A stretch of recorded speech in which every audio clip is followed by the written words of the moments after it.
The rain had been falling for 3 days. The kind that doesn't announce itself, it just stays. You were 10. The path wasn't supposed to lead anywhere worth going, but you took it anyway.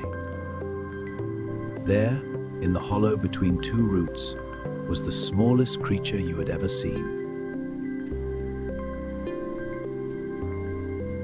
Its body was mostly water, and yet the eyes held something far more solid than that. You took off your jacket, you wrapped it around the gumi. Without thinking, I need you to stay until the last chapter, and the story that closes for a while now. As you walked, you could feel it shifting inside the fabric, like it already knew everything was about to change. You placed it in a bowl of water in your room, and it spent the night watching you sleep. You woke and found it pressed against the glass closest to your pillow, already learning the shape of you. Your mother said no at first, obviously. You cleaned every surface without complaint.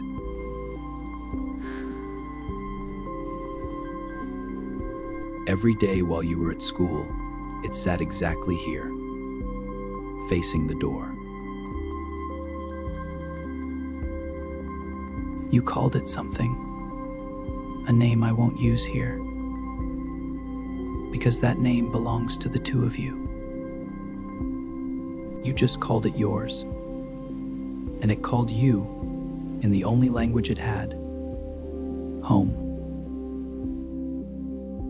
One day it fit in your palm. Then, one day you were 12, and it had filled the bathtub. It could no longer see your face. 4 horns instead, reading the shape of everything through vibration alone. It couldn't see you, but it could feel the exact weight of your footsteps before you'd even turned the handle. The summer you were 13, you brought it somewhere it had never been.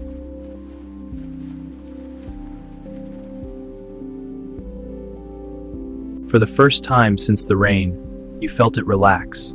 Not settle, relax. Like it had found the exact conditions it was made for. You stayed until the sun went down. Your grandmother called twice.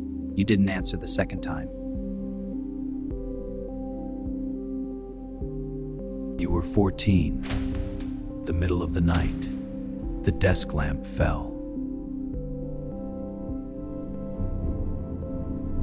Much larger, taking up a third of the room, looking at you like it wasn't entirely sure about the size of itself yet.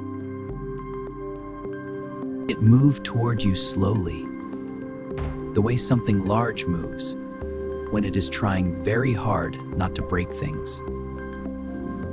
The slime soaked through in seconds, completely covered. You did not pull away. Most people take one step back. Just one. Just enough. Gudra, it feels that every time. When it finally felt safe, it made a sound. Low, resonant, somewhere between a purr and distant thunder. Of all the stories in today's video, this is the one I need you to sit with.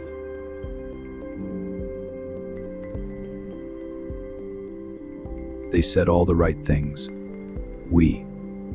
They said we the entire time. But you heard the word underneath it all.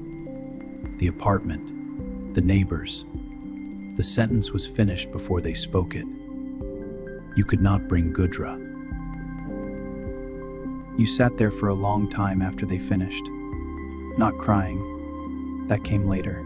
Just sitting. According to the Pokédex, Gudra was driven from its original habitat. It survived by staying close to what felt safe. It found new ground. In you. The afternoon before you left, you took it to the lake. The same lake. You needed it to be the same. so you let yourself believe it was. You had 5 different ways to explain it. Every one of them died, somewhere in your chest before it reached your mouth. So you said nothing. You held it until the light changed, walked to the edge, turned back once, and walked away. Just breathe for a second. It did not follow you to the road. You had half hoped it would, and half hoped it wouldn't. It was the kind of hope that already knows its own answer. You knew, if you looked back a second time, you would not be able to make yourself keep walking. When you drove away the next morning, Gudra was at the edge of your property. In the rain, it had slept there, on the wet ground. You saw it through the window. Your parents didn't notice. You turned forward, looked at the road, and said nothing. There is a lake 3 towns over. The locals call it the Quiet Lake. Not an official name, just what people who live near it started saying.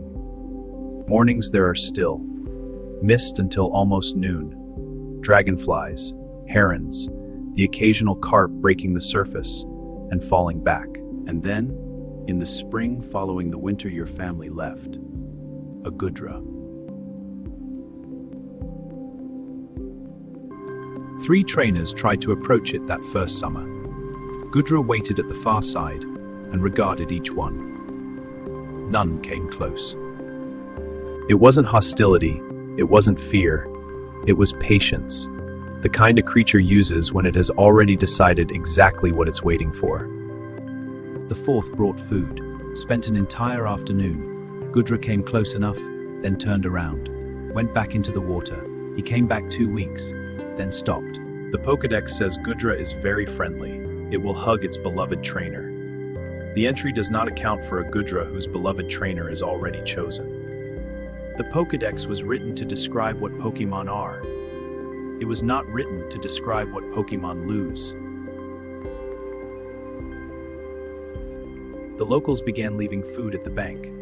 No expectation, no Pokéball, just leaving it, because they recognized something in the way it stood there. Every morning, it stood at the water's edge, facing east, the direction of the road that runs toward the city 300 kilometers away. A researcher filed it. 7 words. Anomalous attachment behavior, extended persistence. 7 words, 7 years, so when they cost. Because what's coming in the final chapter might completely change your answer. It has been waiting for 7 years for the interval to end. The difference, you're gone right now and you are not coming back. The last story I almost didn't include it, but you needed to hear it. You are 21 years old when you go back. It wasn't a clean decision. It built over years in silences, in routes avoided, in a dream you never told anyone about. The drive was 4 hours. No music, nothing rehearsed. Rehearsal is just a way of pretending you're in control of something you're not. The lake was exactly as it was. That's the thing about places where nothing much happens. They're honest. The mist, the herons, the same trees, taller now. According to the Pokédex, Gudra is a patient Pokémon. The Pokédex has never been more right about anything. It saw you before you reached the bank. You watched the change move through its body. Not a flinch, not a sound. Just a stillness that shifted. You walked to the edge of the water, took off your shoes, waded in. The slime soaked through your jacket in seconds, through your shirt, through your skin, all the way down to something you hadn't let anyone touch in 7 years. You didn't pull away. You never pulled away. You stood in that water and you held it, and it held you. The Pokédex says Gudra was driven from its original habitat.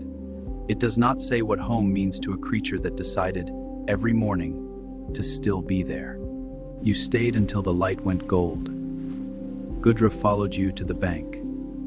You dried your feet in the grass. You put your shoes back on. You don't know what you'll do next. You only know you've been the wrong kind of person for 7 years, and the lake is still here. You looked at it one last time before you walked to your car. It was already facing east again.